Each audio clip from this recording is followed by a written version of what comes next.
Então, boa noite, Francisco. Boa noite. Está tudo bem? Tudo bem, tudo. Ótimo. Queria dar boas noites, primeiro que nada. Primeiro que nada, dizer que agradecer ao Francisco e ao Brincar de Rua, por poder estar aqui com todos.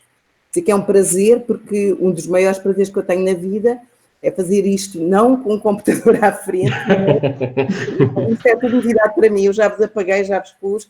Enfim, tenho aqui uma assessoria técnica que me vai ajudar nisto. Obrigado. Obrigada.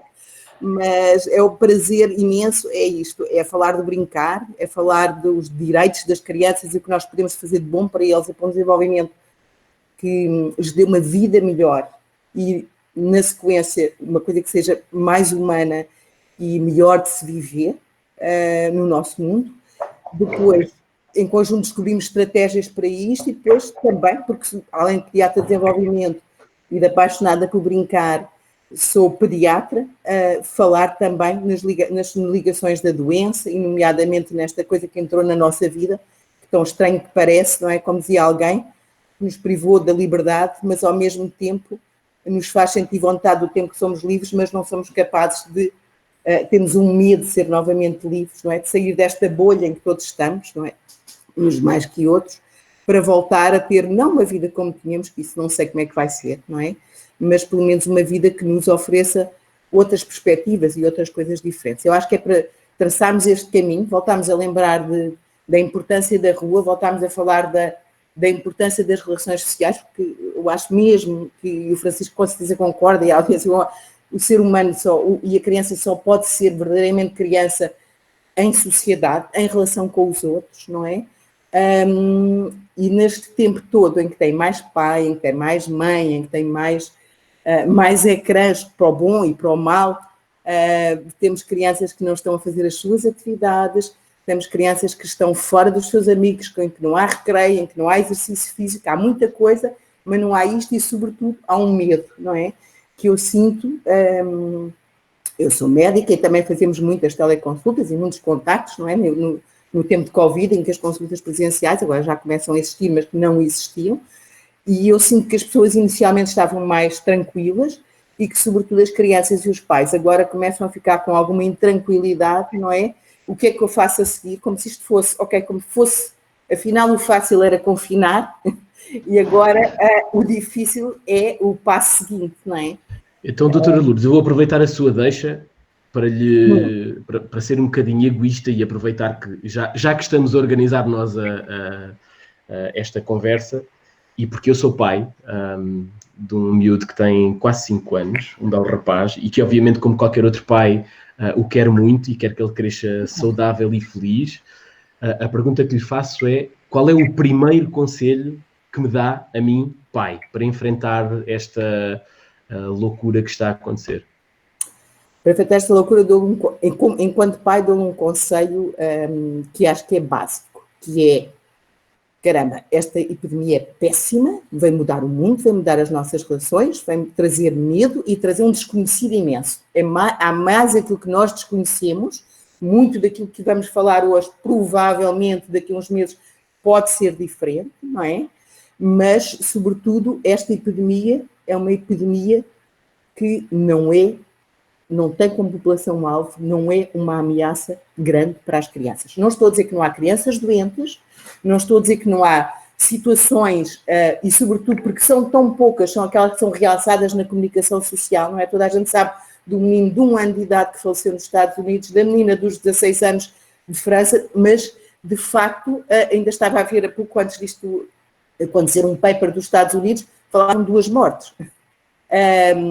Ou seja, na população infantil, felizmente, este vírus, para os pediatras, como dizem os médicos de adultos, vocês estão quase de férias. Não estamos de férias, temos muito que fazer, temos linha da frente, temos tudo o resto, mas, de facto, não é uma situação que seja grave para a maioria das crianças. É evidente que há exceções, como há tudo na vida, não é? Há casos, há gravidades do vírus, mas em termos de letalidade não tem nada a ver, e morbilidade não tem nada a ver com o mundo dos adultos, não é? Portanto, como pais eu dizia, ok, Francisco, perceba a sua preocupação, o seu filho tem 5 anos, nem sequer tem menos de 1 ano de idade. Esteja tranquilo, eu acho que se a probabilidade dele ter alguma coisa, em termos de doença, não é a probabilidade de ter uma positividade, não é? Mas a probabilidade dele ter uma doença, e então dessa doença ser grave, é à volta de 0,2%, e se o seu menino é saudável, provavelmente a probabilidade ainda é mais baixa, não é, Francisco? Portanto, esteja tranquilo em relação ao seu menino. Isto não quer dizer, o tranquilo não quer dizer faça e junte e não sei o quê. Não é baixar as armas, não é? Esta pandemia tem como base aquilo que a DGS e tudo o resto diz e que nós já nem conseguimos ouvir, mas que é a verdade mais verdadeira que existe, não é? Distância social, pelo menos 2 metros, não é? Etiqueta respiratória, não é? Em situações de casa, de aglomerados, de pessoas em fechado, uso de máscara, que nas crianças não está indicado até aos 2 anos, porque até aos 2 anos há alguns problemas nas vias respiratórias, na dimensão, na coordenação respiratória, que a máscara não é indicada. Doutora Lourdes, desculpa interrompê-la, porque este assunto é um assunto que é muito importante, quer dizer, todos são aqui potencialmente importantes, mas o assunto da máscara, eu gostava de lhe dar algum destaque, porque é um assunto que tem sido amplamente discutido, e eu acho que temos que lhe dedicar um bocadinho de tempo mais específico, e queria deixá-lo um bocadinho mais para o fim, se não se importar. Eu queria ainda nesta questão dos medos e dos receios, e focou aqui uma coisa que eu acho que eu tenho pelo menos a mesma avaliação que a doutora Lourdes está a fazer, que é, eu acho que nós começámos com isto assim um bocadinho de forma muito ligeira, não é? Ninguém pensou que isto realmente ia ser o que veio a ser. Se calhar estamos a falar de uma coisa que pode durar 1 ano ou mais, não é? Nas histórias das epidemias mundiais quase nunca foi uma situação de meses, não é? Mas o que eu pergunto é, e porque ainda ontem tivemos uma reunião com os guardiões do Brincar, do programa Brincar de Rua, e eu senti isto também, que é, nós tivemos 7 semanas, creio que 7 semanas, os miúdos estão há 8 semanas em casa, amanhã celebram 8 semanas de estarem em confinamento.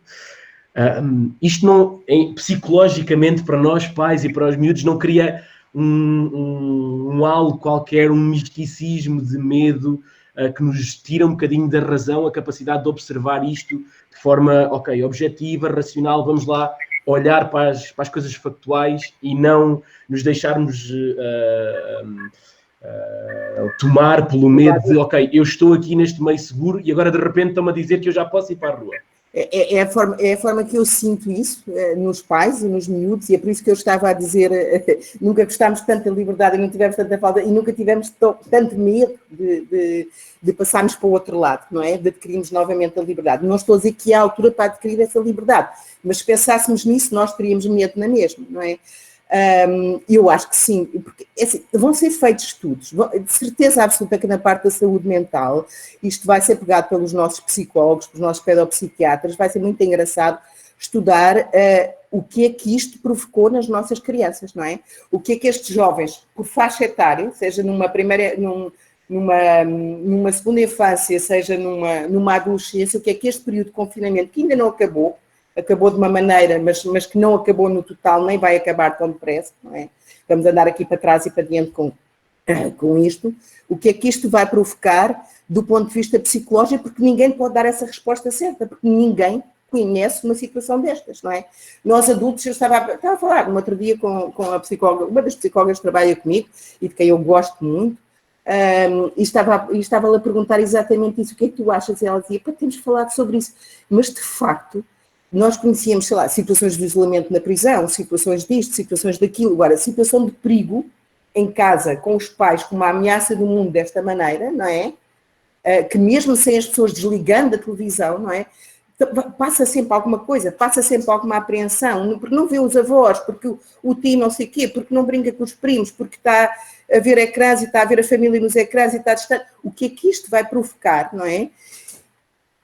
E a partir de uma determinada altura, nós temos que perguntar, e esta é a pergunta que eu deixo, se numa população de risco tão baixo, como é a população pediátrica, Porque é que os pais estão neste momento com tanto medo, mesmo a nível 11º, 12º ano, em que estava a falar também com uma amiga que eu os fiz nessa idade, a dizer mais de metade dos miúdos não vão à escola, não vão querer ir a aulas presenciais no 11º e 12º ano, e, por exemplo, o jardim infantil do meu neto, que está para abrir, nem 1/3 dos miúdos vai ter, porque os pais não vão deixar ir, não é?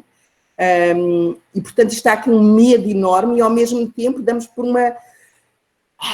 uma vontade dos miúdos por um lado e, por outro lado, aqueles que miúdos mais precisavam de sair são aqueles que estão cada vez mais enconchados. Nós já apanhamos, nós, generalidade na nossa sociedade, e vocês criaram isto de brincar de rua de certeza, mesmo no meu tempo, eu tenho 59 anos, não precisava nada que eu preciso brincar de rua, Francisco. Eu brincava na rua, não é? O Francisco, que é muito mais novo, provavelmente também brincava de rua, mas teve uma necessidade de criar um brincar de rua. Porquê? Porque já havia esta dificuldade grande em as pessoas serem capazes de deixarem de superproteger os seus filhos, não é?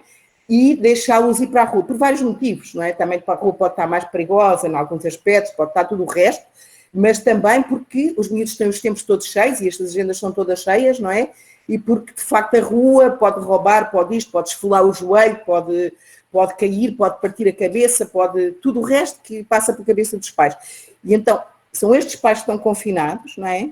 São estes pais que estão confinados com os seus filhos, são estes filhos que já nasceram com a ver, porque isto passa, não é? O medo dos pais em relação à exploração do seu corpo, à exploração de tudo aquilo que faz falta em desenvolvimento, não é? Que faz falta para nos tornar humanos, na maneira como nós encaramos o ser humano, não é? Com uma ameaça destas, como é que isto vai ser fácil? Não vai ser nada fácil, Francisco. Uhum. E não sei se nós no final vamos conseguir, mas eu acho que vamos fazer tudo o possível por tirar alguns mitos da cabeça em relação a isto. Então vamos a um, não sei se é um mito, está aqui para isso mesmo. Qual é a verdadeira ameaça deste vírus? O que é que tornou este vírus diferente de outros que já nos ameaçaram? Estou-me a lembrar da gripe A, por exemplo. O que é que o torna diferente, o que é que o torna singular e porque é que justificou ou porque é que nós fomos para confinamento? Bem, o que torna singular é esta capacidade que ele tem de se ligar a determinadas células nossas, não é? Das mucosas e a maneira como ele se dissemina, não é? É de facto mesmo em relação aos outros coronavírus anteriores, alguns até com mais tóxicos, digamos assim, mais mortais, como agora não tinha esta facilidade de se propagar desta maneira como está a acontecer e a facilidade de passar de um ser humano para o outro. E a facilidade de passar de um ser humano para o outro é que obriga a que nós devemos ter uma distância, a tal distância de segurança para que isto não aconteça e a tal máscara para que eu o possa proteger a si e o Francisco me possa proteger a mim, como já é quase um slogan em todo o lado, não é? Esta maneira fácil de passar. E depois não temos de facto defesas nenhumas em relação aos coronavírus, não é? E apesar de ele ser um vírus com uma probabilidade importante, falamos sobretudo num grupo de risco, temos vários grupos de risco. Um dos grupos de risco é a idade, não é? Independente de ter patologia ou não ter patologia. Depois temos a idade e se juntarmos com alguma comorbilidade, não é? Como uma doença pulmonar crónica, como uma situação de neoplasia, uma doença autoimune, então vamos somando coisas de gravidades. Mas uma delas é realmente a idade, não é? Porque a idade, na idade perdemos muita coisa. Eu estou aqui, doctor, perdi um bocadinho da minha visão, perdi um bocadinho da minha imunidade e isso transforma mais fácil o vírus entrar em mim, não é? Esta capacidade de, ao mesmo tempo que o mundo está, por vias da medicina, a tornar a vida mais longa, não é? E a vida de pessoas que têm problemas como cardiovasculares, como situações neoplásicas mais prolongada, felizmente, não é? Ao mesmo tempo aparece um vírus que é muito bom, que se dá muito bem nestes terrenos e, portanto, a disseminação passa, a capacidade de disseminação, a capacidade de agredir um grupo importante. De qualquer maneira, eu parece que estou aqui a fazer de advogada do diabo e do coronavírus, mas eu não sou... eu também me assustei muito, como no início, ainda continuo assustada, como agora, tenho amigos de coração que têm situações que que me deixam preocupadas, tenho uma mãe num lar que me deixa muito preocupada, portanto, eu não estou minimamente descansada com o coronavírus, mas temos que pensar naquilo que é realmente grave. Quer dizer, o coronavírus, à volta de, quando falamos de idade de 70 anos, se calhar a mortalidade acho que é à volta de 10%, 80 anos é 20%, mas mesmo nesse grupo, ainda há aqui uma quantidade de pessoas que não lhes acontece nada quer dizer, acontece coisas graves, ficam unidades de cuidados intensivos, podem ser ventilados, podem ser tudo o resto, mas nós estamos a falar que tem uma mortalidade assim de que 50% das pessoas morrem. Agora, a maneira como ele dissemina, a maneira como o nosso mundo estava, em que viajantes por todo o lado e que rapidamente se levam as coisas de um lado para o outro, não é? Se transportam, tornou isto muito fácil de disseminar, não é? E depois foi esta coisa que nós, europeus, temos e do mundo ocidental temos, que aquilo era uma coisa da China, não chega cá nem por nada, eles também que se partem, não é? Aquilo é uma coisa deles que fazem isto e fazem aquilo e, portanto, a mim não me chega. E, portanto, acho que nos apanhou completamente desprotegidos sobre todos os sentidos e mais o sentido psicológico, que nunca pensámos que isto nos acontecesse, não é? E este medo do imprevisto que eu acho que nos está completamente a toldar. Então, esta coisa chegou aqui, matou-nos milhares de pessoas, não é? Então, e como é que é isto agora a partir daqui? E essa resposta eu acho que a comunidade científica também não tem. É um dia atrás do outro, é gerindo, é medindo os anticorpos que há em cada população, vendo quem é que está imune, quem não está imune, e mesmo sobre isto, eu estava no outro dia a ler um artigo, mesmo sobre isto, quer dizer, se discute, mas a imunidade dura quê? 3 meses? Dura 6 meses? Dura 1 ano? Nós estamos a falar de uma doença que tem 4 meses. E, portanto, 4 meses é muito pouco para saber aquilo que acontece a seguir sobre algumas coisas. Mas algumas coisas até agora temos certas. A população pediátrica não tem um risco tão grande, não é? Como tem a população de adultos, não é? Quando falamos mesmo abaixo dos 30 anos, sem comorbilidades, falamos que se calhar só cerca de 2% ou 1,5% é que pode ter uma doença mais grave, ou que tem tido uma doença mais grave. Pois nós nunca sabemos, porque está em milhares de mutações, também não sabemos se isto tem importância e se não tem, é um mundo muito chato esta coisa. Então eu pergunto-lhe aqui, porque há muito, começa-se a falar agora muito, acho que a imprensa tem aqui um papel fundamental nestas questões, naqueles casos atípicos que nos deixam assustados, os tais casos que de repente nós começamos a ver, mas espera lá, mas afinal não fazia mal aos miúdos, mas estão a morrer miúdos porque estão a desenvolver uma doença qualquer atípica. Pronto, o que é que está a acontecer e qual é a significância disto? Ainda não sabemos bem, não é? Ainda não sabemos bem, e eu pelo menos não sei, não sei se alguém sabe, não é? Sou pediatra de desenvolvimento, não sou propriamente de saúde pública nem infecciologista, estou aqui a dar o meu melhor, estive-me a tentar informar e se calhar aqui algumas pessoas que estão a ouvir podem também ajudar, mas estou confiante nisto. Em relação à doença de Kawasaki sempre houve, quando eu comecei a pediatria estava no auge de descobrir em Portugal, não quer dizer que não tinha existido anteriormente, mas estavam os critérios lançados e estavam as coisas lançadas.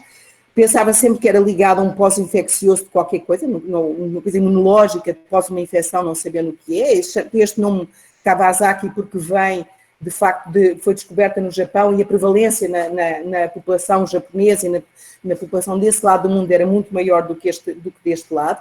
Há miúdos que têm, de facto, doença de Kawasaki no mundo ocidental, agora em maior número, desde que isto existiu, mas alguns têm positividade para o coronavírus, outros não têm, se calhar tiveram anteriormente e não tiveram uma doença sintomática e depois têm o Kawasaki secundário ou não, mas há muitas incógnitas em relação a isso. Agora, Kawasaki sempre houve, provavelmente com resposta imunológica a outros vírus ou não, é um ponto de interrogação, não há um diagnóstico perfeito para isso, se calhar até o coronavírus pode ajudar aqui um bocadinho mais para isso, é uma doença que tem a sua gravidade porque até pode dar lesões coronárias nas crianças, mas não é uma coisa que só exista no coronavírus e que nós, se calhar, vamos conhecer mais casos, mas pelo menos em Portugal não estão reportados muitos casos, ok?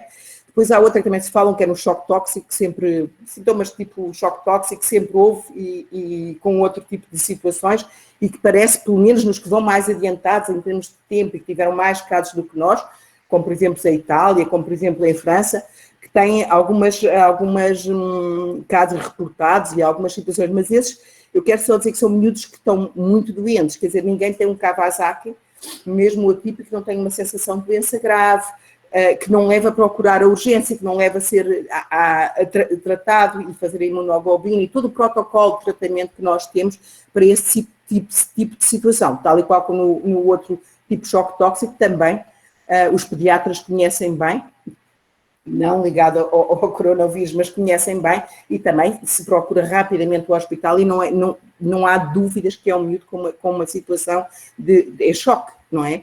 E que o tratamento começa. Não estamos a falar de coisas totalmente desconhecidas. Uau, parece mais uma forma de reação do que propriamente uma doença nova em si. Nós conhecemos o Kawasaki, nós conhecemos o choque tóxico, Francisco.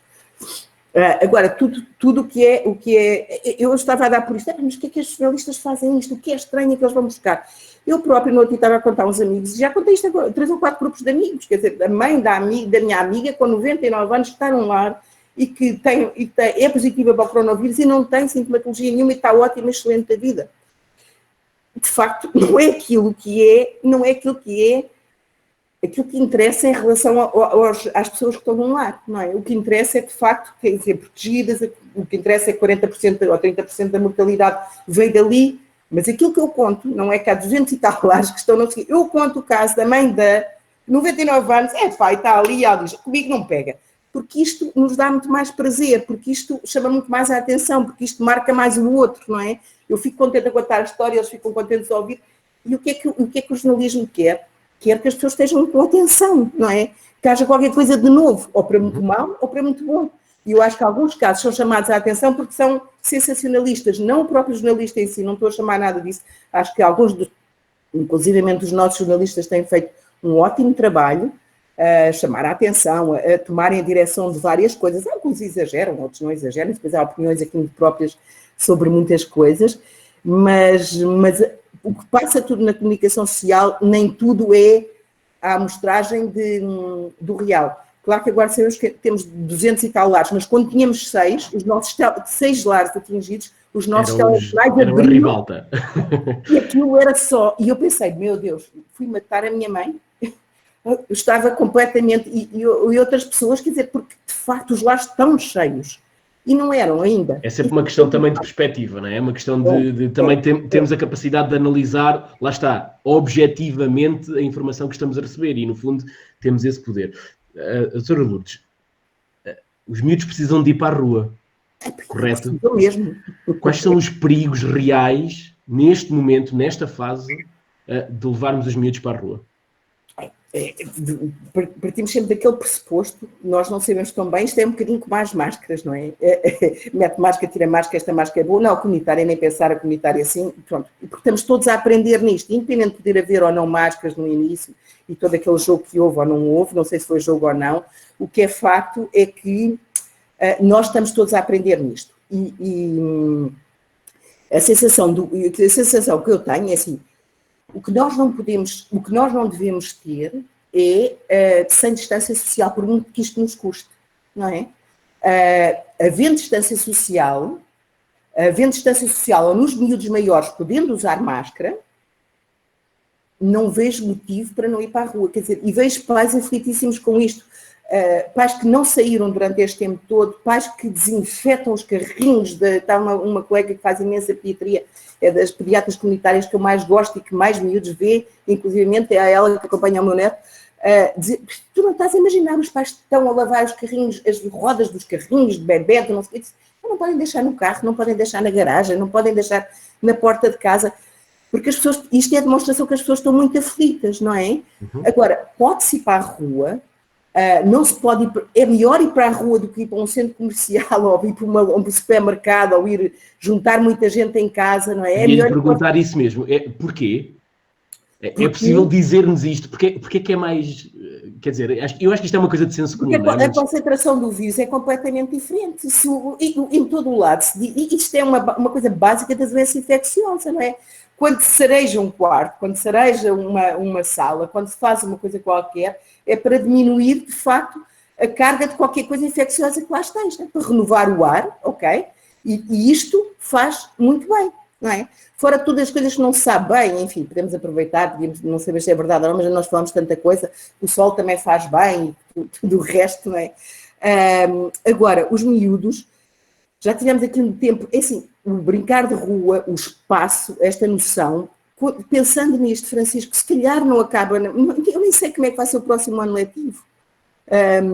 Não sei porque não sei, podemos já não ter quase estar aqui resolvido, pode até dezembro aparecer uma vacina, pode essa vacina, que normalmente demora um ano, ser realmente antecipada, pode essa vacina funcionar ou pode essa vacina não funcionar, não dando uma cobertura à população como nós imaginamos e dar uma cobertura muito mais baixa. Claro que estão-se a desenvolver outras, mas há incógnitas enormes nisto.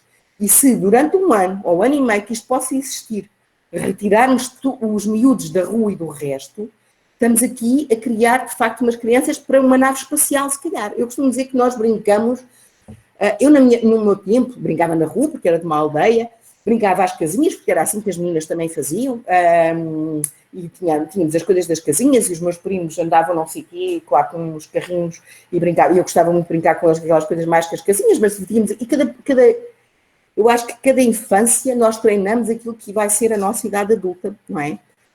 Hoje eu não vejo as crianças brincarem exatamente às casinhas, a fazer comidinha, a fazer as coisas todas, não é? Da mesma maneira, treinam outro tipo de situações, umas certas, outras erradas, ou não, mas eu costumo dizer, eles treinam de tal maneira os polegares e as conduções nas consolas, que não há de demorar muito, para além do carro ser automático, não é todo automático e nos levar para qualquer lado, ainda há de ser no meu tempo, se eu durar aqui uns tempos, mas por outro lado, dizem que não vai haver volantes, não é? Vai haver aquelas tipos joysticks, como aos jogos, e as pessoas estão ali a conduzir o seu carro. E eu digo, pronto, eu deixarei de conduzir, porque eu sou incapaz numa consola, eu tenho 4 filhos, já homem, já sou avó, mas eu, como gosto muito de carros, no início eles davam-me aquilo para eu, bem, mas entra lá, corre connosco. Eu não consegui, porque eu não consigo manipular aquilo e fazer com que o carro não saia, não é? Portanto, as pessoas brincam aquilo que vai acontecer. E isto agora parece quase que estamos a brincar qualquer coisa para irmos para uma nave espacial e algures no universo, há filme de ficção científica, de vez em quando isto parece, porque de facto estamos numa bolha, estamos em casa, estamos juntos, temos muitos horários, tudo muito, muito estruturado. Eu não estou a dizer que não seja certo, é certíssimo, mas precisamos de respirar e de fazer outras coisas, não é? Mas deixa-me voltar um bocadinho mais atrás, porque quais são os perigos reais? Ok, eu saio com o meu filho à rua e o que é que eu tenho que estar atento? O que é que eu tenho que fazer? Distância social. Okay. Se tocarem algumas coisas, deve ter um frasquinho com água. Se não houver água, com sabão por perto, não é? Que muitas vezes não há, não é? Não há. Ter um bocadinho do álcool gel que leva no bolso ou numa coisa qualquer, e mexeu numa coisa qualquer, ou mexeu num escorrega, num baloiço que não devia ter, lava antes de tocar na cara, ensinar sobre tudo isto. Nós parece que espontaneamente tocamos 23 vezes por minuto na cara. Eu devo tocar mais, porque eu falo imenso com as mãos, quando eu tocar assim, faço assim, tenho sempre alguma dificuldade com isso. Mas pronto, dizem que é mais ou menos 20, 25, 23, por aí, já tenho lido muitas coisas sobre isso. Portanto, ensinar-los que isto não é aquilo que é correto, e nós próprios, depois dele mexer, tentámos lavar um bocadinho e ensinar-nos esta coisa, manter uma distância social, podemos correr com eles, podemos inventar jogos. Eu sei que vocês vão ter o professor Carlos Neto aí e vou-me escrever para vê-lo, gosto imenso dele, e eu li umas coisas que tinham dito que inventar ou criar novas brincadeiras neste espaço Covid. Se calhar ele vai ter umas ideias fabulosas, não é só bicicleta, não é só... Mas até a bicicleta dá imenso prazer. Eu acho que na rua as dimensões são diferentes, a resolução de problemas são diferentes, e o prazer de brincar é imenso.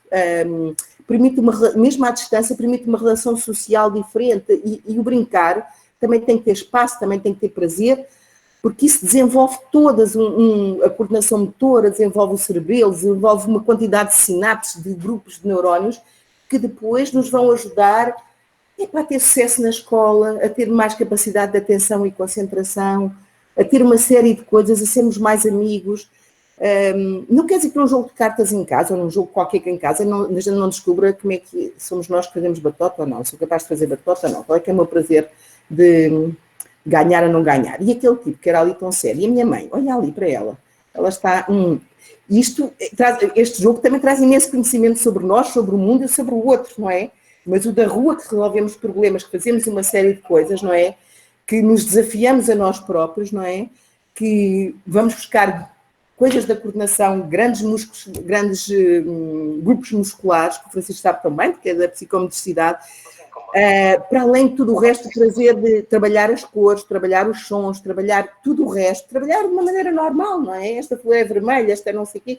A todas as idades nós descobrimos coisas diferentes, quer dizer, e o prazer do mundo, porque de facto, se calhar estas coisas todas, eu não acho nada... Eu não gosto nada da frase do vamos ficar todos bem, porque eu acho que vamos ficar diferentes e isto é um bocadinho diferente e não tenho a certeza que a gente vai ficar bem, Francisco. Mas se calhar nesta descoberta novamente de algumas coisas do mundo ao nosso lado, sem grandes viagens, sem grandes coisas, podemos também desenvolver aos miúdos que isto pode durar um ano, o prazer do mundo e o prazer da natureza, que também é preciso aprender a defender de uma maneira que só se ama porque tudo está em contacto, não é? Eu, antes de ir às máscaras, quero-lhe fazer outra pergunta, que é quais são agora, e os riscos de deixarmos os miúdos em casa confinados? Olha, eu acho que o risco de deixarmos... O risco do indoor, não é? Fala-se tanto do risco de sair e o risco de estar... Eu acho que é um risco enorme, que é, nós amamos os nossos filhos acima de tudo, não é? O Francisco sabe isso, não é? É pai... mas imagino, os meus já são muito grandes, já são homens, mas imagino que em casa todos fechados, ao fim de algumas horas do dia, ao fim de algumas coisas de repetição, nós podemos passar, depende muito, isto também depende muito, eu acho que depende muito vai de encontro muito com a nossa própria maneira de estar no mundo, as nossas próprias necessidades, as nossas próprias personalidades, não é? Mas corremos o risco de nos fartar um bocadinho, e nos passar um bocadinho, e ser um bocadinho mais impulsivos em determinado momento. Ponto número 1. Depois, corremos o risco de não vais lá para fora, não vais isto, não vais aquilo, criar um misto de medo. Lá fora está o medo, está o papão enorme. E depois corremos o risco enorme dos ecrãs. E eu não sou completamente anti-ecrã, ok? Eu acho que nós temos, como eu estava a falar de brincar às casinhas e brincar aos não sei o quê, se esta sociedade e se estes miúdos forem privados completamente do ecrã, não se vão inserir nesta sociedade, porque de facto tudo se faz com ecrã. E tudo se faz de uma maneira que se aprende e o futuro vai ser assim, quer dizer, não é só agora neste tempo do corona, o futuro passa por aqui muito por estas atividades que passam por ecrãs e por computadores e por todas essas coisas, portanto não acho que os devemos privar, mas corremos o risco de fazer em alturas que não são as indicadas, pronto. Sei lá, eu vejo miúdos e vejo o meu próprio neto, eu acho que o meu filho foi assim um bocadinho cheio de medo e no miúdo não podia tocar no ecrã, não podia ver um ecrã, não podia nada, muito, muito... E eu vejo ele dizer agora, eu só gosto cada vez mais de ecrãs. Baba Lourdes, que é como ele me chama, Baba Lourdes, eu adoro ecrãs, eu gosto de ecrãs. Porque é evidente que ninguém em teletrabalho e tudo o resto, não é? Acaba por uma das coisas, eles brincam, eles não sei o que mais, nestes miúdos dos 3 anos, 4 anos, têm que ter mais algum tempo de ecrãs.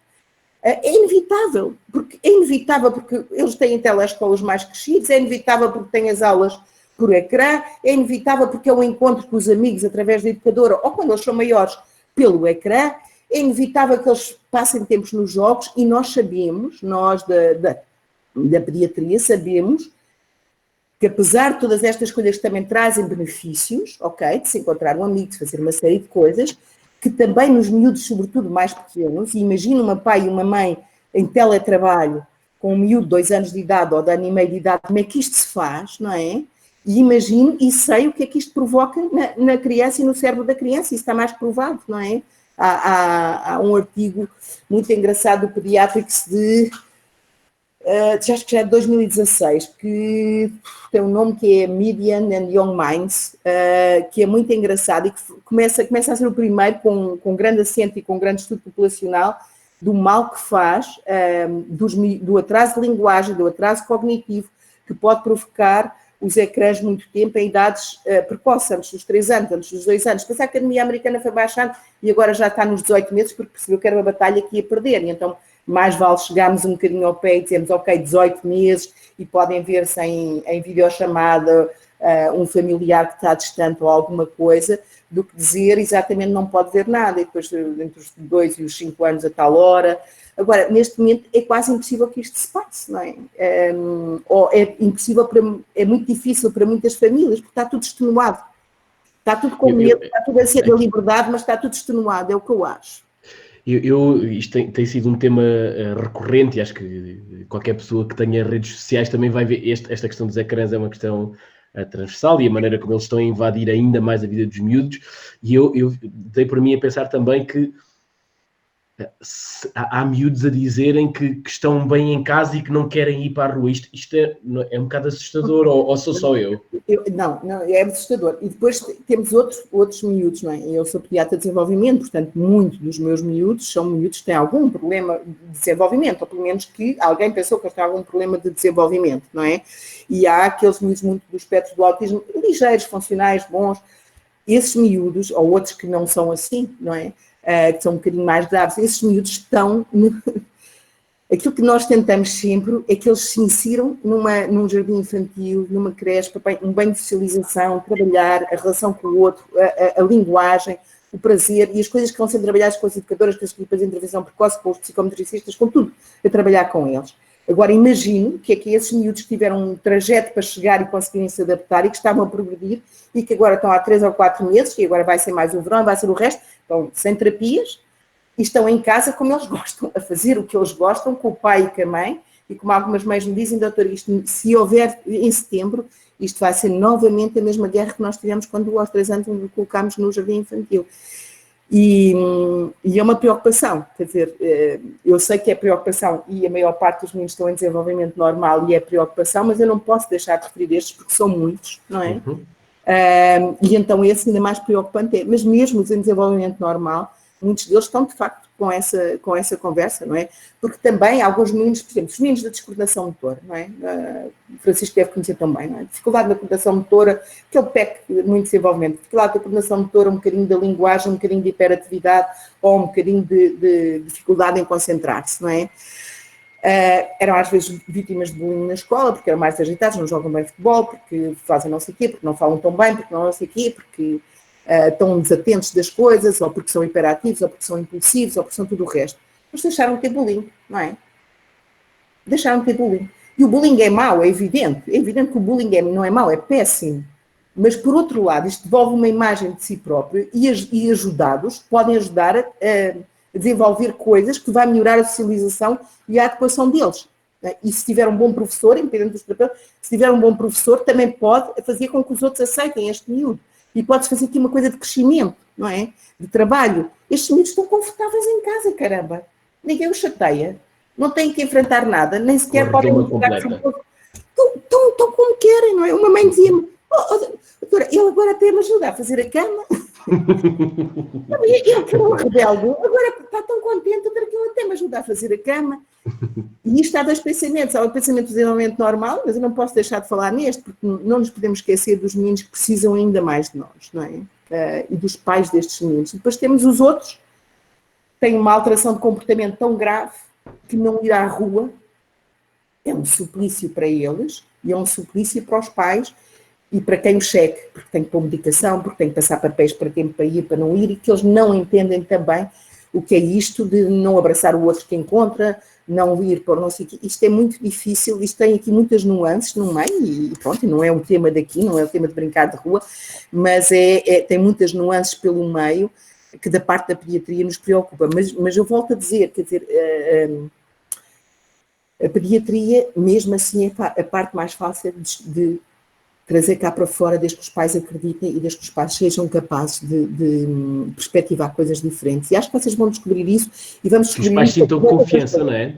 Sim, há partes do mundo que são assim, Francisco. Não, temos uma parte do mundo toda fechada. A Nova Zelândia abriu agora, não é? Mas nem os supermercados estavam abertos, nem o takeaway, estava tudo super fechado, não é? Temos partes, não sei como é que eles agora desconfinar e tudo o resto, como é que vai ser a vida deles a seguir, não sei. Temos a parte da Suécia, não é?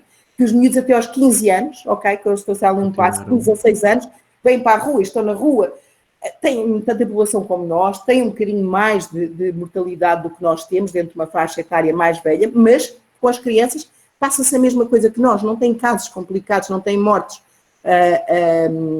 E com as crianças... Eu acho que isto é um bom exemplo, quer dizer, a Suécia é um bom exemplo neste aspecto, os jovens estão na rua.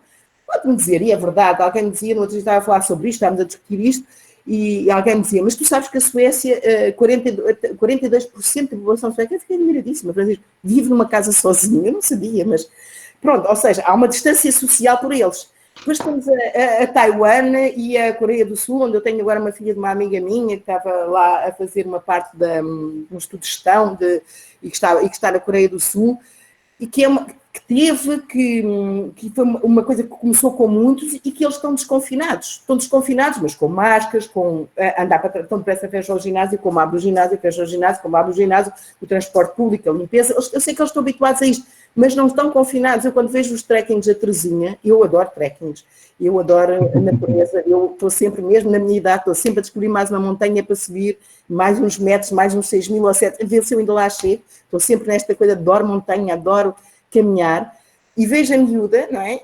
Que eu adoro também, e vejo-a e digo, está Terezinha na Coreia do Sul, está ótima, faz uns trekkings ótimos com os seus amigos. É preciso saber, é preciso haver a distância, é preciso haver, e vão ao restaurante, enfim, com muito menos gente, com alertas se há alguém, que é uma coisa que na população europeia não dá, ou ocidental não dá, alertas se alguém está lá que possa ter alguma coisa de positivo, alguma coisa, mas assim, há outras maneiras, não podemos, e eu acho que os suecos, porque são ocidentais, porque estão uma população também de 10 milhões, que andam na rua e que não têm mortalidade infantil nem morbilidade maior que a nossa, acho que é um bom exemplo, Francisco, No fundo é mudar o setting e pensarmos, e pormos o setting no sair e não no setting. O Francisco arranjar os seus amigos todos de leiria e irem 30 para a rua com os miúdos. Não estamos a falar nisso, não é? Uhum. Estamos a falar nisto.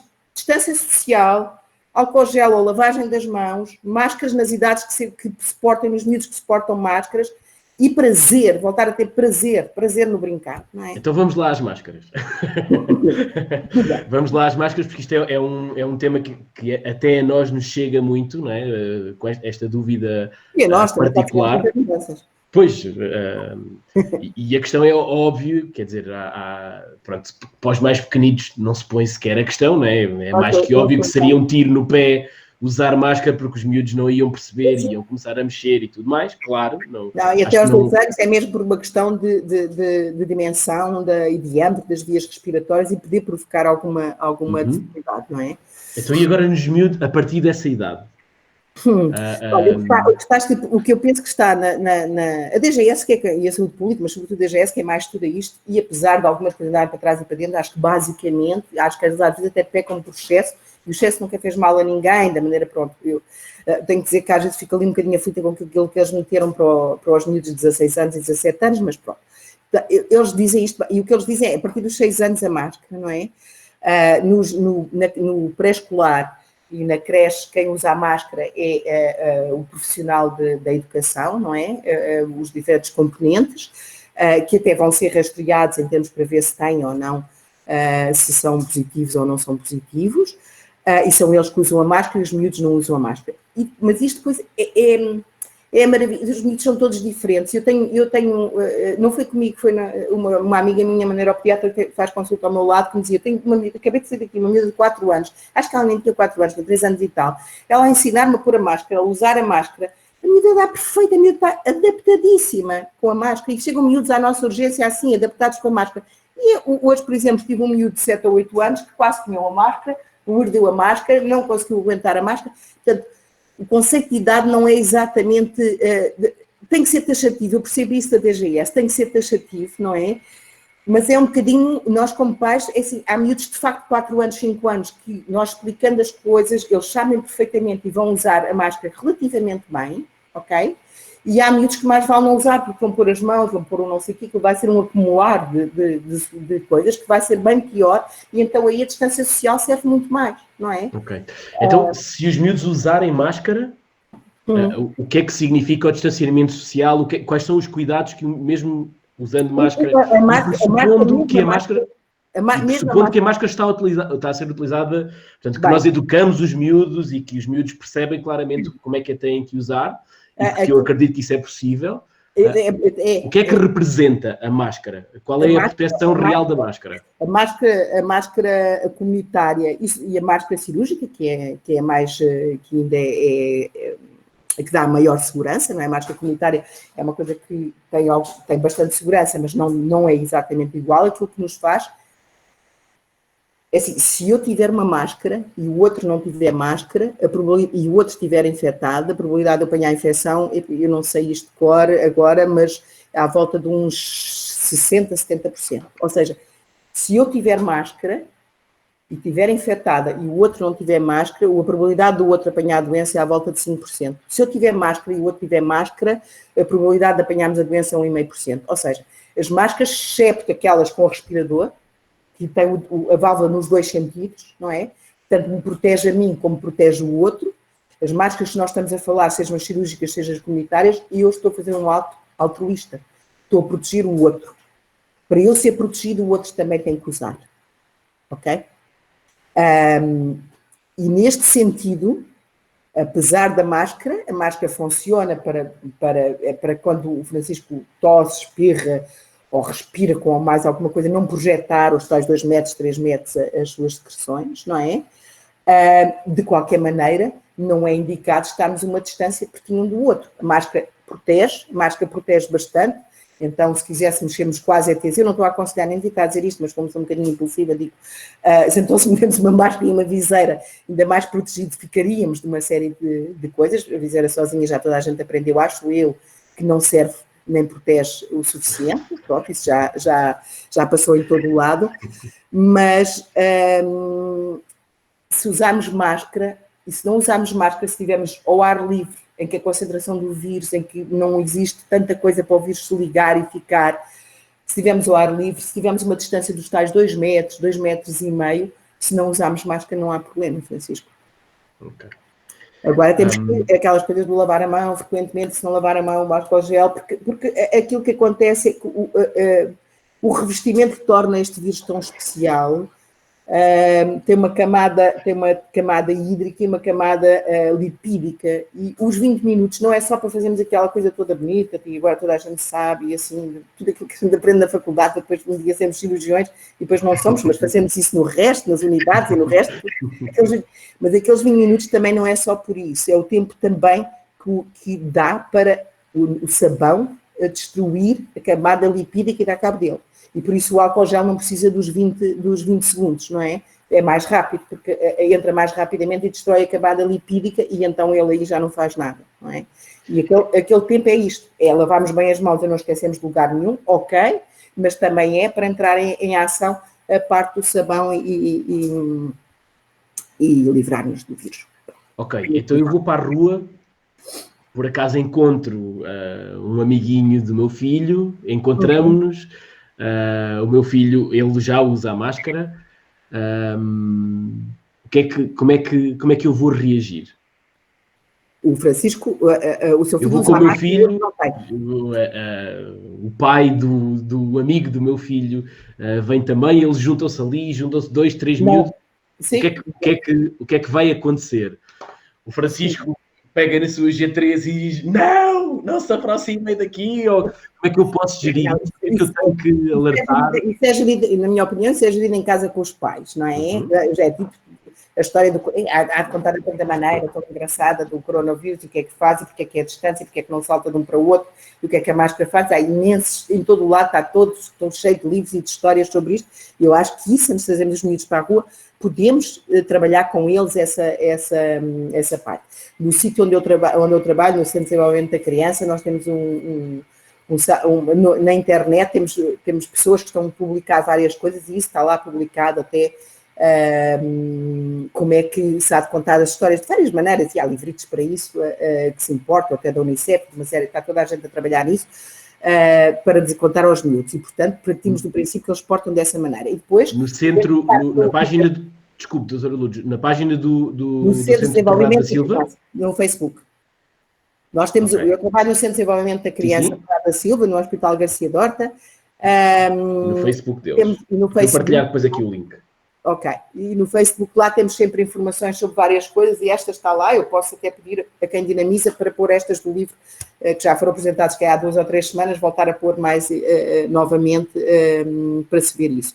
Depois disso não devemos ficar num café, ou mesmo que abra com a esplanada, quer dizer, não é o sítio indicado, podemos ir para o parque da nossa terra, ou para a nossa, e andar de bicicleta, e correr, e fazer uns jogos com pins, e jogar à bola, se não andarmos em cima uns dos outros, não é? E isso, eu acho que temos que reinventar aqui, se calhar, outro tipo de jogos que se possam fazer, como derrubar pinos, como derrubar, sei lá, estou aqui, de repente aqui a lembrar-me de algumas coisas, o que eu faço mais com o meu neto, é levá-lo e andar nas bicicletas, que ele tem 3 anos, é naquelas bicicletas que ainda não têm pedais, mas poder andar por ali e podemos ver os animais e poder ver outras coisas, enfim, são mais os pais, mas no outro dia ele também veio cá, aqui na terra encheu o carrinho de mão e despejou o carrinho de mão e pronto, e limpou as mãos antes, e limpou as mãos depois, e fez todas essas coisas que se podem bem ensinadas e com uma boa conversa, olho no olho, sem assustar, sem dizer, se tu não fizeres isto, vem o papel, não é? Porque estamos em um medo horrível. Lá está, nós darmos desconfiança, meu Deus, vou morrer. Começamos a provocar insónias nos miúdos, não é? Porque a seguir eu vou morrer, quando nós sabemos que a probabilidade deles desenvolverem doença é baixa, e desenvolverem doença sintomática é à volta de 2%. As coisas muito diferentes e não dá para ser números sérios. Isto é uma coisa, uns falam em 0,5%, outros falam em meio, outros falam em 2%. E dentro desta doença, ter uma probabilidade, dentro deste grupo que tem a doença, ter uma probabilidade de uma doença grave que obriga internamento, vai outra vez bater nos 2%. E é como tudo na vida, quer dizer, tantos miúdos têm varicela, isto pode ser mal interpretado, mas eu não quero dizer isto no sentido de não interpretar mal, mas tantos miúdos têm varicela e há uns que têm uma encefalite muito grave da varicela.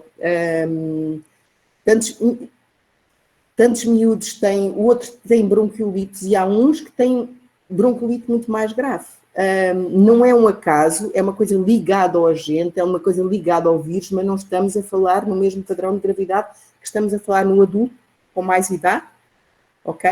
Dos 50 para cima, dos 70 para cima, então, ou o adulto com comorbilidade. E brincar de rua tem outra coisa. Os coronavírus dizem, os virologistas, quando aparecer mais vezes, quer dizer, depois deste há de aparecer, não sei quantos anos depois, há de aparecer qualquer coisa, esperemos que seja anos e anos, mas pronto. E por exemplo, abaixo dos 50 anos, sabe qual é que é o maior, que não tem uma comorbilidade, sabe qual é que é o maior fator de risco? É a obesidade.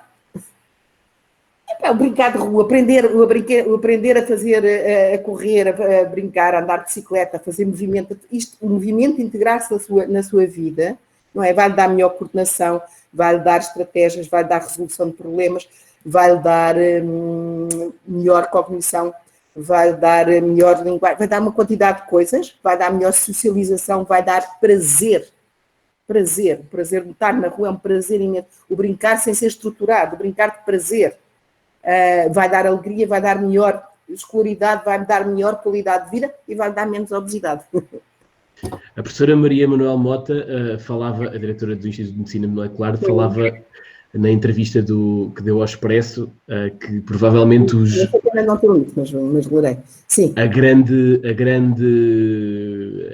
questão seria, obviamente, isolar os grupos de risco e provavelmente os netos não iriam ver, os avós não iriam ver os netos até ao final do ano, ou pelo menos até termos a certeza, um bocadinho mais de certezas sobre o que é que se está a passar. Concorda com esta afirmação?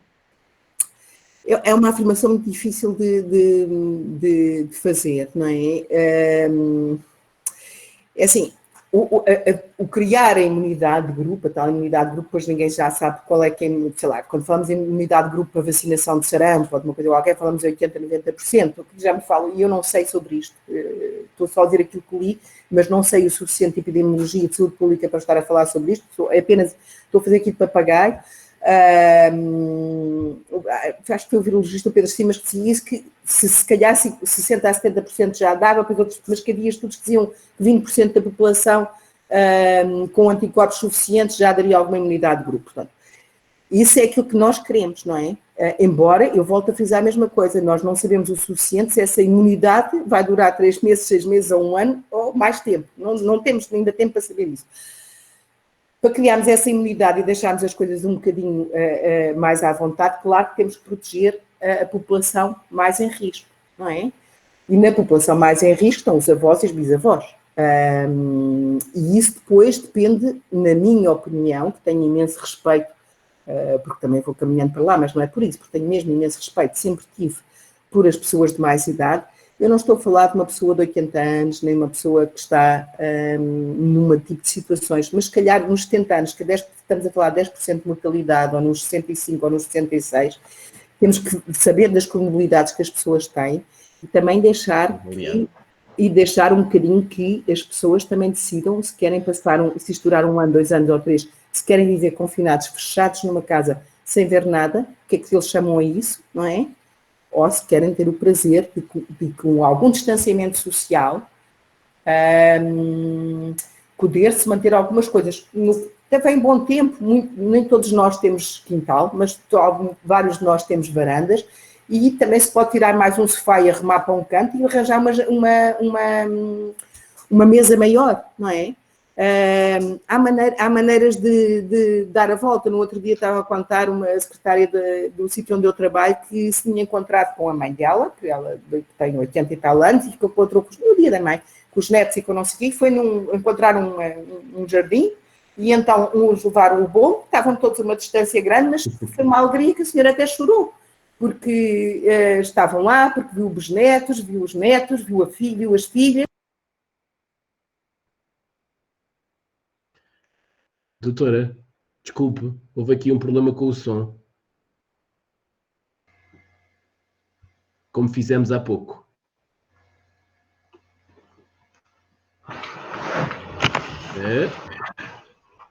Só um bocadinho. Aqui não. Okay. Não sei, já estamos a ouvi-lo outra vez. Ok. Nem mexi, juro que não mexi. Sim, foi alguém que inadvertidamente fez isso. Peço desculpa. Podia ser eu, porque eu e as mãos é uma coisa de dedos sem conta. Mas isto é uma maneira, não é? Foi num quintal, num jardim, uma mesa no meio, uma distância, nem se cantaram um deles, porque é uma senhora que tem também algumas dificuldades também pulmonares, nada de especial, mas tem alguma coisa, e já é bisavó.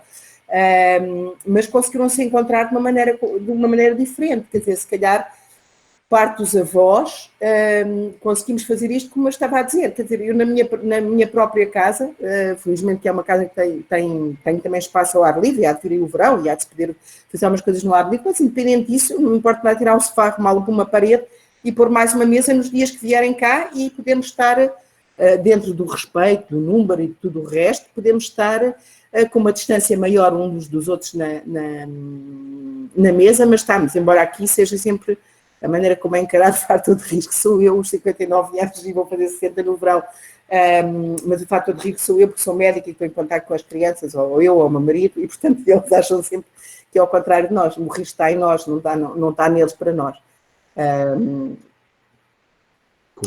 Compreendo muito bem.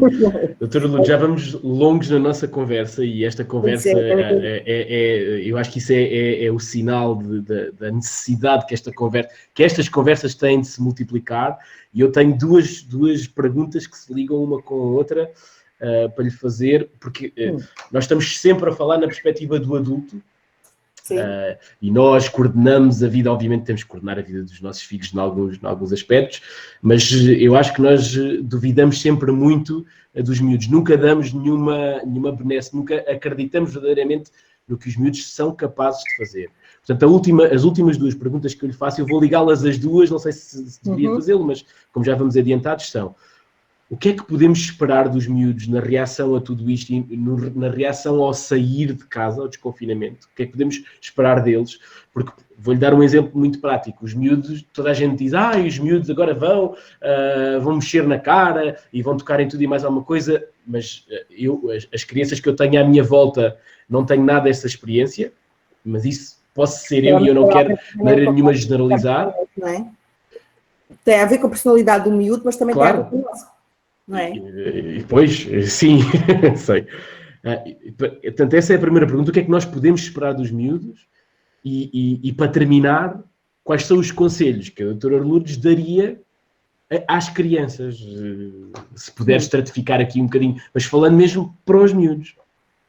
Eu gosto de trabalhar com coisas reais. Eu estava hoje ao almoço com alguns colegas, e dizia-me uma colega também pediatra, dizia-me exatamente que o miúdo na consulta eu tinha dito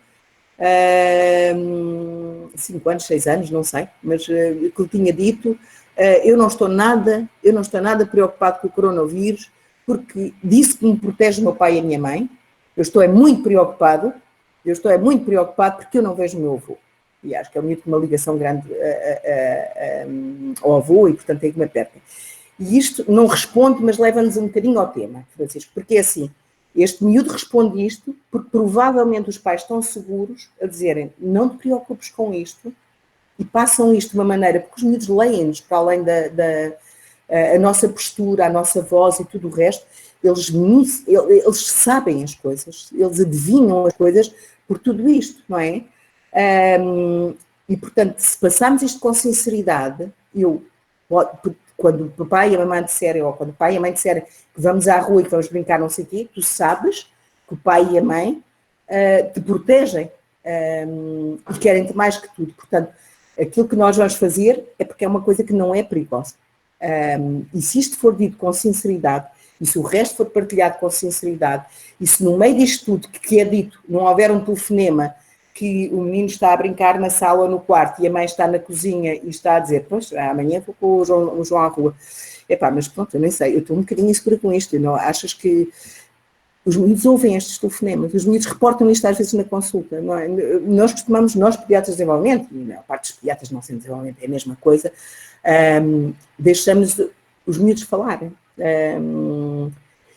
Mesmo, por exemplo, no miúdo com epilepsia, que também também estou ligada à epilepsia infantil, o que é que tu sentiste perante a crise, não é? Alguém está a contar uma convulsão, uma coisa qualquer, e tu, o que é que tu sabes? Às vezes não sabem nada, porque perderam os sentidos, só se lembram quando acordaram ou alguma coisa, mas é importante ouvir as crianças e eles dizerem as coisas. E um pai e uma mãe que vai levar um miúdo que estiveram confinados este tempo, tem que dizer, pronto, o coronavírus continua a existir, mas nós tivemos a ver como é que é informar-nos e podemos ir brincar na rua com estas normas. E estas nós temos que respeitar, é como um jogo. E que estas nós temos que respeitar. Então, a tal distância social, a tal máscara, a tal lavagem das mãos, ou não pôr as mãos na cara, ou pedir o álcool gel ao pai ou à mãe, ou até se for maior, pode levar perfeitamente no bolso. Se for um miúdo grande, não é um miúdo pequenino, há um risco de pôr na boca ou de fazer uma experiência qualquer, mas um miúdo grande pode perfeitamente levar e tudo o resto, não é? Se isto for dito com sinceridade, eu acho que na maior parte dos miúdos, e os pais conhecem os miúdos, não é? Pode ser feito e eles aceitarem esta ida sem medo, mas tem que ser verbal e corporal esta mensagem passada com esta sinceridade. Tem que o pai estar confiante a passar essa confiança ao filho. O que é que me perguntou outra coisa? Era os conselhos que davam? Agora falo para uma criança. Agora que eu conheço. Para a minha criança, para a criança que está cá dentro. Então, imagino que o Francisco era, de facto, era o seu filho, com 5 anos. Eu dizia, pronto, tivemos este tempo todo em casa, brincámos muito, fizemos muita coisa, mas agora isto está de uma maneira que já passámos do estado para outro estado agora estamos em estado, não é confinamento, mas é um estado não é de alerta, mas é outra coisa qualquer. Calamidade. Calamidade. Agora estamos num estado diferente que já permite que nós nos estejamos juntos com outras pessoas e já permite que nós podemos sair, porque as coisas estão melhores, ok? E, portanto, nós hoje vamos descobrir o que é que podemos fazer na rua. Tu vais ver comigo, podemos ir se fosse aqui em Almada, eu diria, vamos ao Parque da Paz. Apetitoso para brincar. Para brincar. E tu vais descobrir que vamos inventar o que é que nos vai dar prazer e o que é que nós vamos fazer. Eu não te vou dizer nada porque é a tua primeira vez que vais sair. Levas a bicicleta, não levas a bicicleta, dependendo da idade, ou triciclo, ou vamos nada, ou vamos a bola, não vamos a bola. E tu vais-me ajudar a ver o que é que nos vai dar mais prazer hoje ver. E vou deixá-lo descobrir um bocadinho. Vou levar algumas coisas na manga, não é? Que eu já sei que ele gosta, se ele não tiver essa maneira de pensar, mas vou pôr um bocadinho de sonho. Vou deixá-lo a pensar também no prazer. Eu tiro mais prazer numa coisa se eu pensar sobre ela e se eu a sonhar e a planificar de uma maneira, não é? Eu costumo dizer, eu gosto muito de viajar, gosto muito de, além de subir montanhas, eu gosto de ir a lugares diferentes de subir montanhas. E às vezes o que me dá mais prazer, claro que me dá imenso prazer estar lá e seguir, mas os 6 meses de preparação da viagem, caramba, dá-me cá um prazer e dá-me cá um sonho todo o tempo. E eu acho que hoje é tudo tão imediato, é tudo tão organizado, Francisco, que não há muita coisa para nós estruturado e nem para a imaginação. E que às vezes queremos ser tão bons, e nisto no confinamento fomos isso mesmo, não é? Fomos tão bons, tudo não sei o que, tanto, e no início eu achei imensa piada, tudo não sei o que, são tantas horas, tenho uma organização, tenho isto, tenho aquilo, jogo aqui, hoje é o jogo disto, hoje é o jogo daquela, hoje é a canção, hoje é o não sei o quê, tudo tão estruturado que às vezes falta espaço para a liberdade nisto, e dá-nos um bocadinho, devolvemos à criança para ele pensar o que é que ele mais gosta de fazer, ele pode não responder, mas teve algum tempo a pensar, e acho que pomos isto nos miúdos é também ajudá-los a ter a capacidade de sonhar e ter um desejo, e depois ter o prazer de ver se aquilo deu desejo ou não deu desejo. Isto não deu, isto não resultou, vamos para outra. Neste tempo específico, se calhar diria que o deslumbramento da infância tem que se sobrepor ao medo, não é? A capacidade de nos deslumbrar com as coisas e de lhes darmos essa oportunidade. O descobrir do prazer, não rodeado de bolha e de medo, tem que ser novamente descoberto.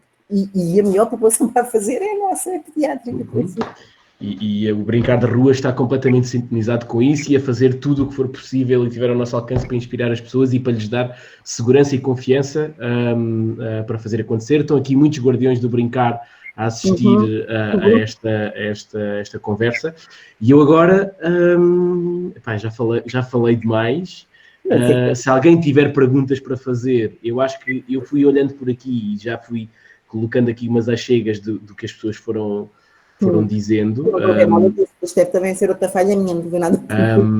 E até é melhor assim, porque depois a gente vai se desconcentrando. Elas vão entrando e eu fui vendo. Eu gostava de que as perguntas não se focassem, ou que as questões não se focassem muito no outro tema quente, que é a questão da gestão da abertura das creches e das escolas, e eu compreendo isso, mas haverá certamente outros fóruns onde essa questão se pode acontecer, e se calhar com pessoas que estejam até mais focadas nesta questão do espaço escola, e gostava de focar mais nesta outra necessidade, porque esta é outra das particularidades destes tempos, e até olhando para o que são as diretivas, as diretrizes da DGS, que é sempre a nossa bitola. É incrível que as coisas as atividades outdoor ninguém fala delas, quer dizer, falou-se um bocadinho na prática de desportos individuais, falou-se no futebol, porque a indústria do futebol tem que começar a mexer, porque senão é o caos, não é? E agora parece que hoje se falou, já se cancelaram os festivais de verão, mas esta questão básica, que é o que toda a gente está ansiosíssima por fazer, é só a gente irmos ao final de tarde a qualquer jardim, pelo menos aqui em Leiria, e vermos que está cheio, repleto de gente. Esta questão que é tão premente, que as pessoas precisam de saber como é que se podem, ou pelo menos balizar um bocadinho mais o seu comportamento, continuamos sem ter informações claras sobre isto, e também por isso queria que as questões se focassem muito aqui mais nos miúdos na rua. Portanto, se alguém tiver perguntas para fazer, o João Figueiredo, que eu acho que não é o João Figueiredo, pois não? Eu já li aqui qualquer coisa numa... Manuela. É a Manuela. Desculpa, a Manuela já... Ontem foi a questão do João, não é? Eu consigo ver a cara das pessoas, Francisco, ou não? Manuela, dou-te a palavra. Fala só um bocadinho para mantermos aí a tua... Viu a Manuela? Não. Eu devo o que é no chat ou nas pessoas que eu devo carregar? Isso é uma boa pergunta. Supostamente devia de automaticamente aparecer-lhe... Mas experimente clicar nas pessoas. Boa noite. Boa noite. Consegue ouvir-me, doutora? Consigo ouvi-la, sim. Estava muito a ouvir. Gostei imenso daquilo que disse. Gostei imenso de ouvir falar. Faz-me também todo... Consegue ouvir? Consigo ouvir, sim. Pronto, gostei imenso daquilo que disse e faz-me todo o sentido, porque eu também sou fisioterapeuta do desenvolvimento e realmente é uma coisa que é extremamente importante, que é a vivência das crianças na rua. Em relação a esta questão que você expõe, estamos a falar de ir com os miúdos para a rua, eu já comecei a fazer isso com todos os cuidados, não é de agora, já tenho os meus filhos à rua, para a natureza, para sítios onde sei que não há, que se pode manter facilmente a distância social, e hoje, pela primeira vez, eu fui com os meus 2 filhos, de 4 e 8 anos, eles não tocam em nada dos espaços comuns do prédio, têm É possível ensinar isso aos miúdos, não é? Sim, nós sempre falamos muito, eles não têm medo do vírus, sabem que é preciso ter alguns cuidados e pronto. Nós fomos pela primeira vez com uma amiga e com uma colega do João Luís, da escola, que já convivíamos antes, e então combinámos ir para um sítio ao ar livre, portanto, 2 mães e os 3 filhos.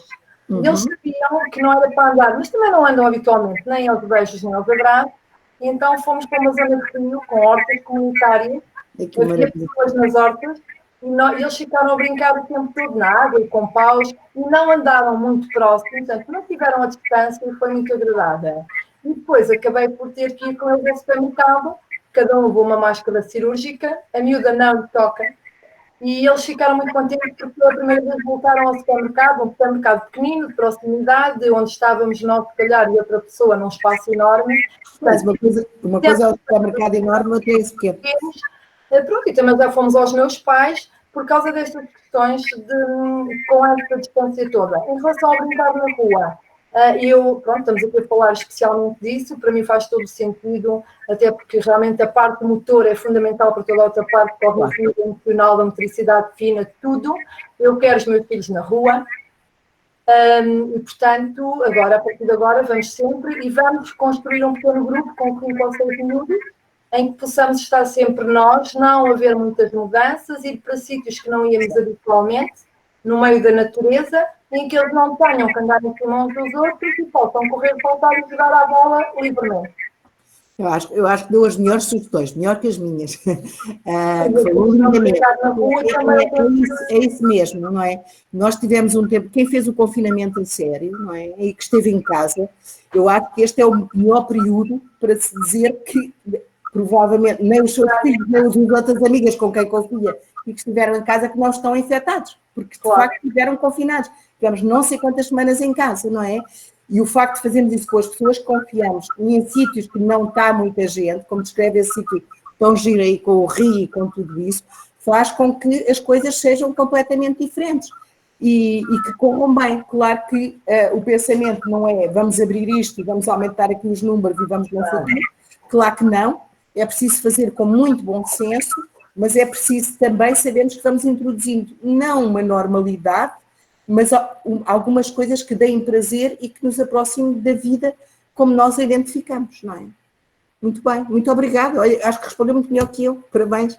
Está aqui uma questão que também é muito pertinente para os mais pequenitos, não é? Está aqui a Patrícia a dizer, para um bebé de 3 meses é mais benéfico continuar em casa ou vir cá para a rua e aproveitar cá fora, aproveitar a rua.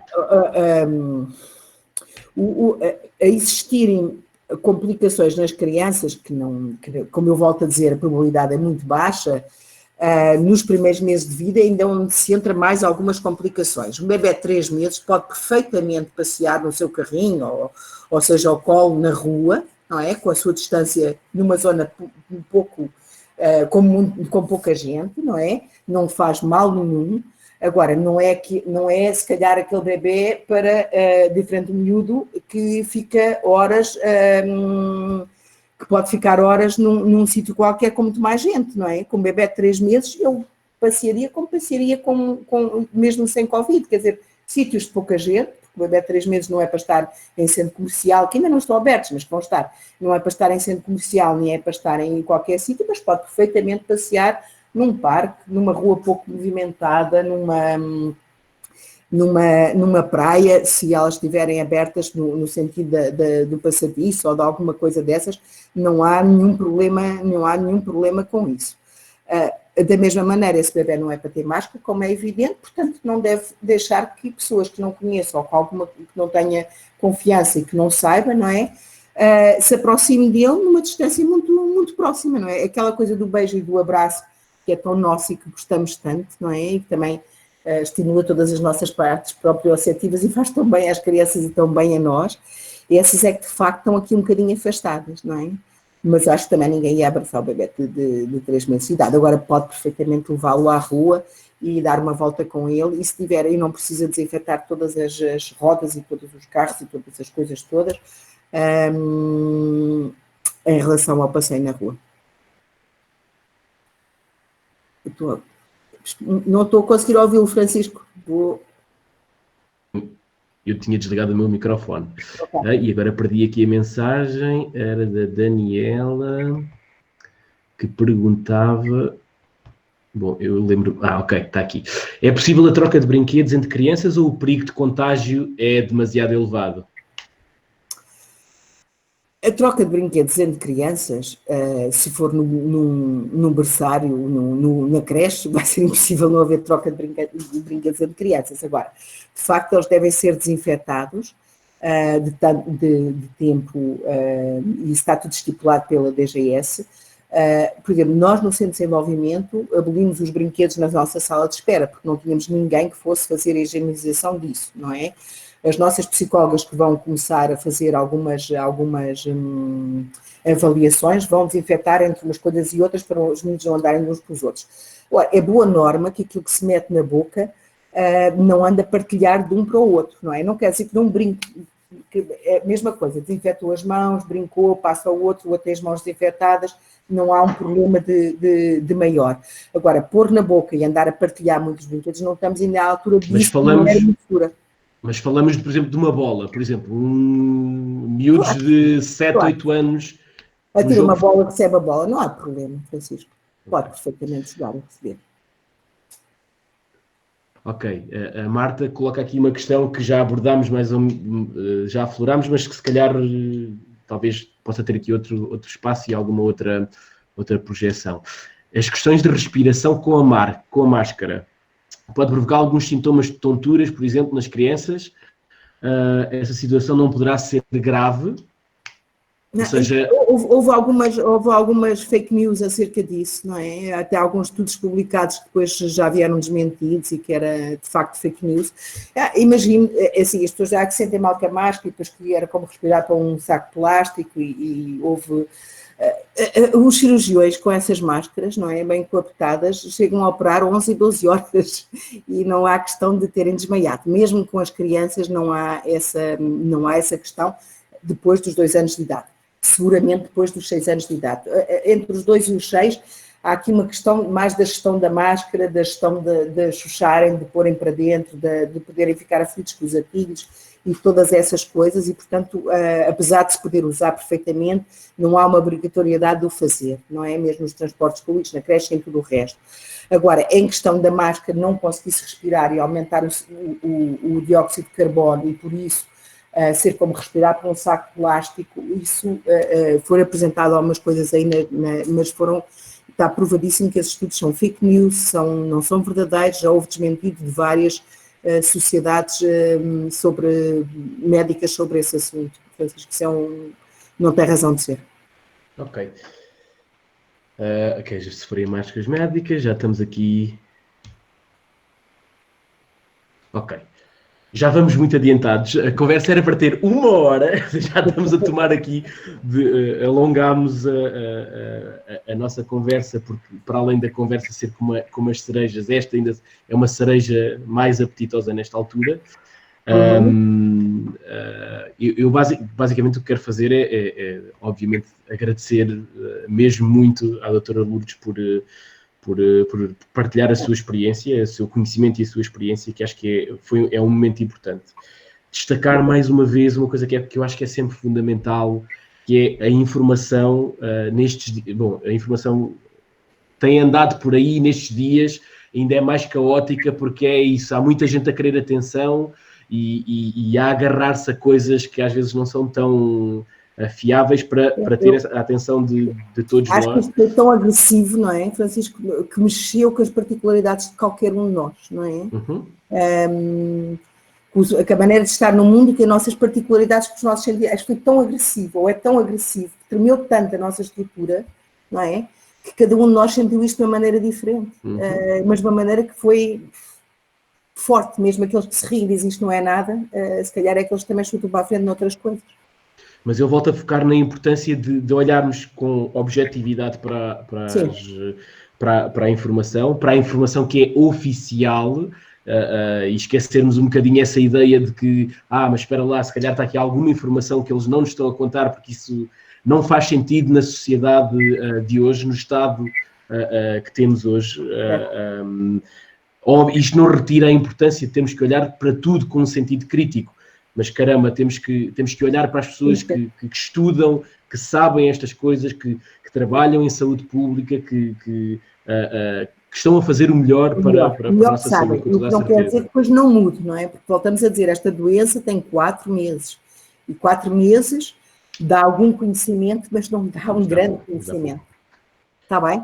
Focar nesta questão para terminar mesmo, o medo tira-nos a capacidade de projetarmos a nossa vida para um nível de maior felicidade, portanto temos que fazer tudo para ultrapassar esse medo, reforçar o papel do brincar de rua, de contribuir para a informação e não para a desinformação, e para passar o maior número de estratégias possíveis para voltar a devolver alguma sanidade e algum equilíbrio para a vida dos miúdos. É óbvio que os miúdos vão sempre gostar de estar com os pais em casa, e acho que todos percebemos isto, né? Os miúdos perceberam que de repente podem ter a mãe ou o pai, ou às vezes os dois, como é o meu caso, o dia inteiro, e isso foi uma coisa fantástica para eles, mas os miúdos precisam de outras coisas na vida deles, precisam de muito mais do que isso na vida deles.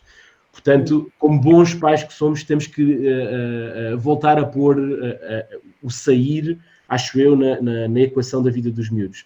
Agradecer mais uma vez do fundo do coração à doutora Lourdes.